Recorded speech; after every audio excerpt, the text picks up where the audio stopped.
भक्तों, आज वाल्मीकि रामायण किष्किंधा कांड में आपको प्रस्थवर्ण गिरी पर श्री राम और लक्ष्मण की परस्पर बातचीत की कथा कहूँगा। आप उसको ध्यानपूर्वक सुने और इस चैनल को लाइक करें, सब्सक्राइब जरूर करें। आवे सिक्ते तो सुग्रीवे परिविष्टे वानरे गुवाम आदिगाम सौभ्राजा राम प्रस्थवर्ण गिरिम। जब वानर सुग्रीव का राजाभिषेक हो गया और वे किष्किंधा में जाकर रहने लगे, उस समय अपने भाई लक्ष्मण के साथ श्री राम जी प्रस्थवर्ण गिरी पर चले गए। वहाँ चीतों और मृगों की आवाज़ गूंजती रहती थी। भयंकर गर्जना करने वाले शिवों से वह स्थान भरा था। नाना प्रकार की झाड़ियाँ और लताएं उस पर्वत को आच्छादित किए हुए थी और घने वृक्षों के द्वारा वह सब ओर से व्याप्त था। रीछ, बानर, लंगूर और बिलाव आदि जंतु वहाँ निवास करते थे। वह पर्वत मेघों के समूह सा जान पड़ता था। दर्शन करने वाले लोगों के लिए वह सदा ही मंगलमय और पवित्र कारक था। उस पर्वत के शिखर पर एक बहुत बड़ी और विस्तृत गुफा थी। लक्ष्मण से श्री राम ने उसी का अपने रहने के लिए आश्रय लिया। रघुकुल का आनंद बढ़ाने वाले निष्पाप श्री रामचंद्र जी वर्षा का अंत होने पर सुग्रीव के साथ रावण पर चढ़ाई करने का निश्चय करके वहाँ आए थे।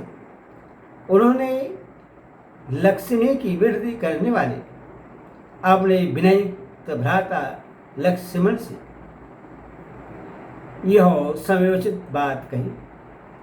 शत्रुघ्न, सुमित्रा कुमार, यह पर्वत की गुफा बड़ी ही सुंदर और विशाल है। यहाँ हवा के आने जाने का भी मार्ग है। हम लोग वर्षा की रात में इसी गुफा के भीतर निवास करेंगे। राजकुमार, पर्वत का यह शिखर बहुत ही उत्तम और रमणीय है। सफेद, काली और लाल हर तरह के प्रस्तर खंड इसकी शोभा बढ़ा रहे हैं। यहाँ नाना प्रकार के धातु के खाने हैं।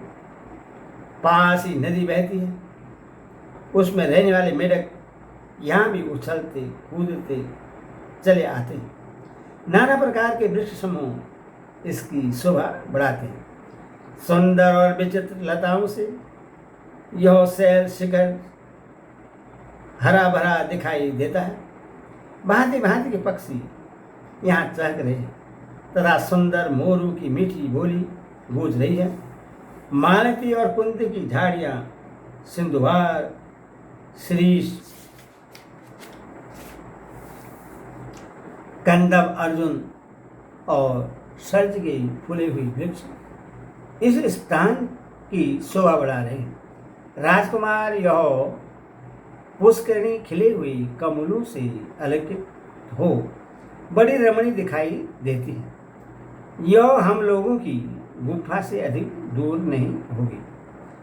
सौम्य, यहाँ का स्थान ईशान कोण की ओर से नीचा है, अतः यहाँ यह गुफा हमारे निवास के लिए बहुत अच्छी रहेगी।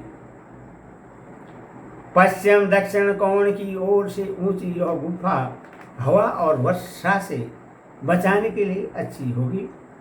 सुमित्रानंदन, इस गुफा के द्वार पर समतल शिला है जो बाहर बैठने के लिए सुविधाजनक होने के कारण सुखदायिनी है।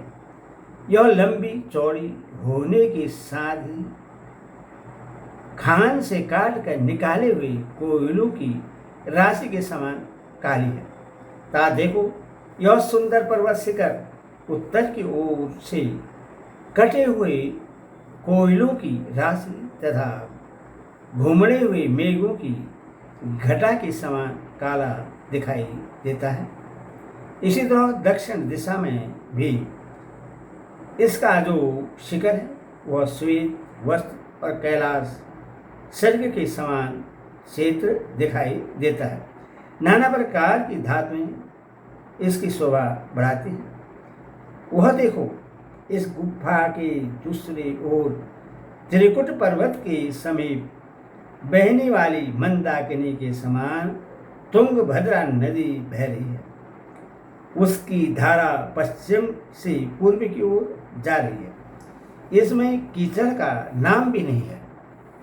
चंदन, तिलक, साल, तमाल आदि, मुक्तक, पदक, सरल और शोक आदि नाना प्रकार के वृक्षों से उस नदी की कैसी शोभा हो रही है। जलवेद, तिमित, बकुल, केतव, हिरताल, तिनिस, नीप, स्थलवेद, कीर्तमाल, अमिलदास आदि भांति भांति के तटवर्ती वृक्षों से जहाँ तहाँ सुशोभित हुई यह नदी वस्त्राभूषणों से विभूषित श्रृंगार संजित युवती स्त्री की समान जान पड़ती है।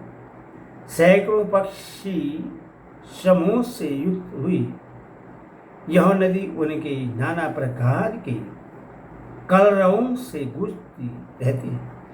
परस्पर अनुरक्त हुए चक्रवात इस सरिता की शोभा बढ़ाते हैं।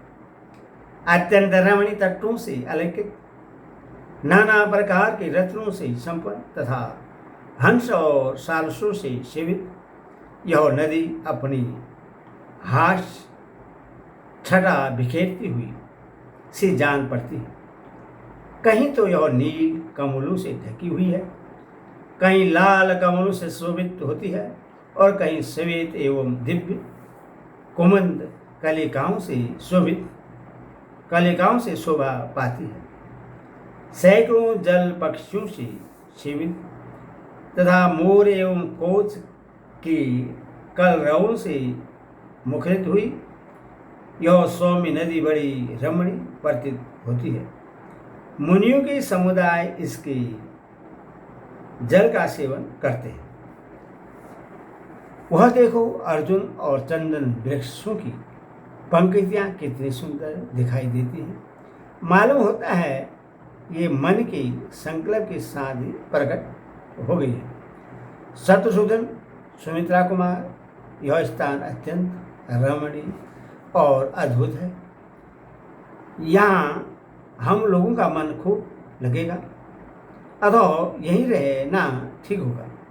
राजकुमार विचित्र कानूनों से शोभित सुग्रीव की रमणीय किष्किंधापुरी भी यहाँ से अधिक दूर नहीं होगी।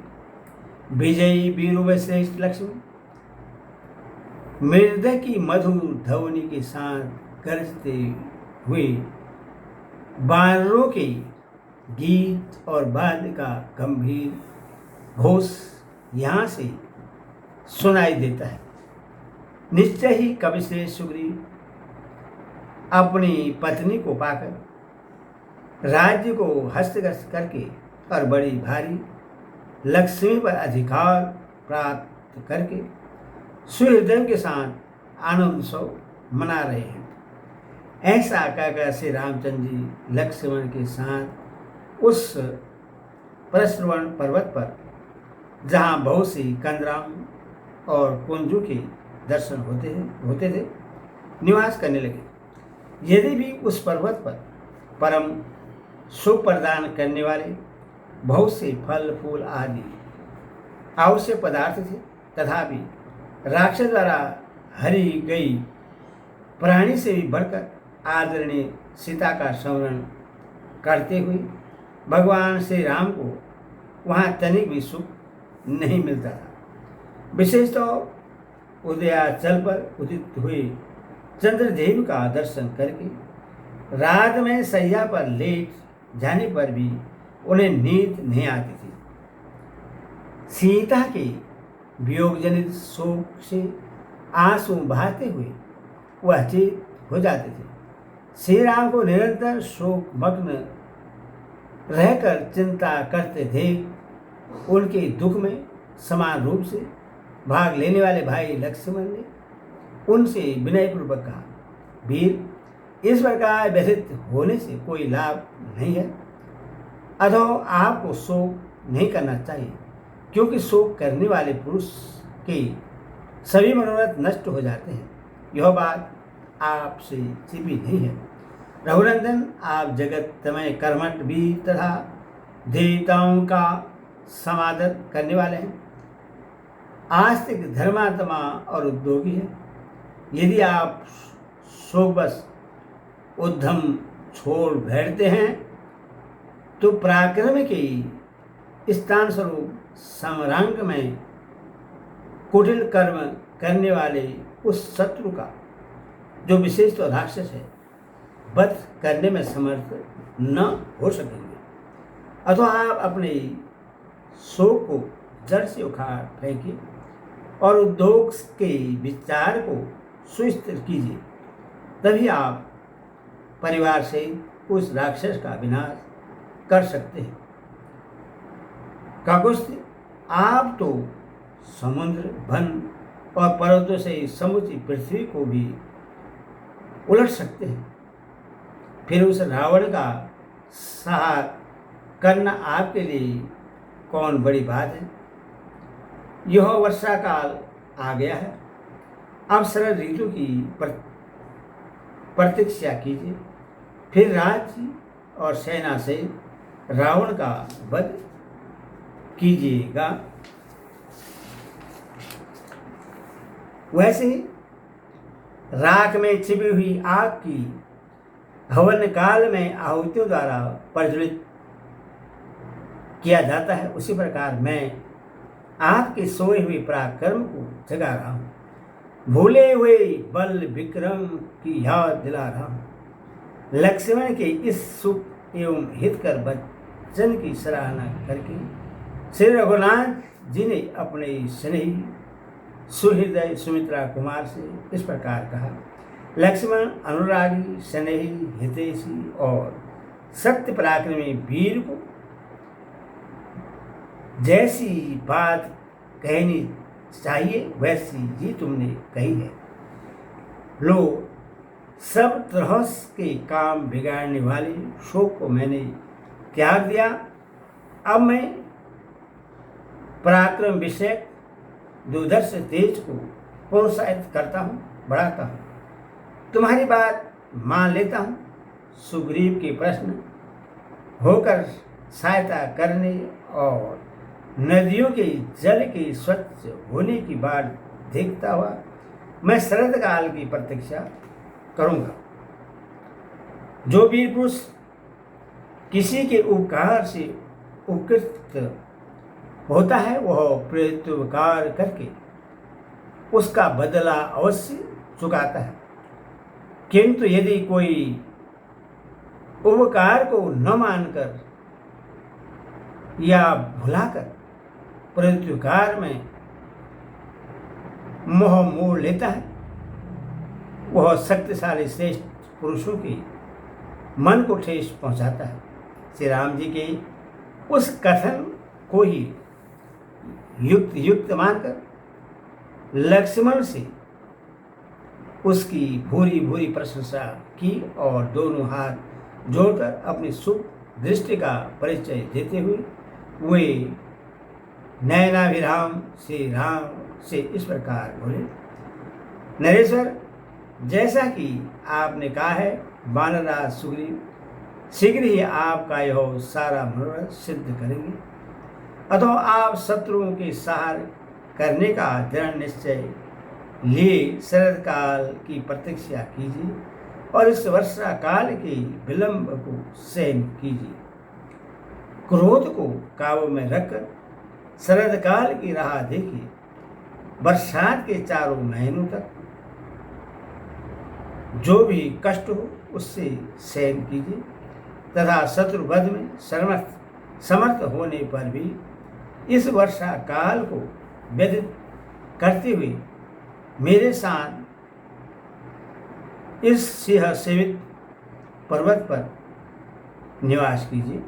इस प्रकार वाल्मीकि आदि रामायण आदि का भी केशकंदा कांड का 27वां सर्ग पूरा। हरि ओम।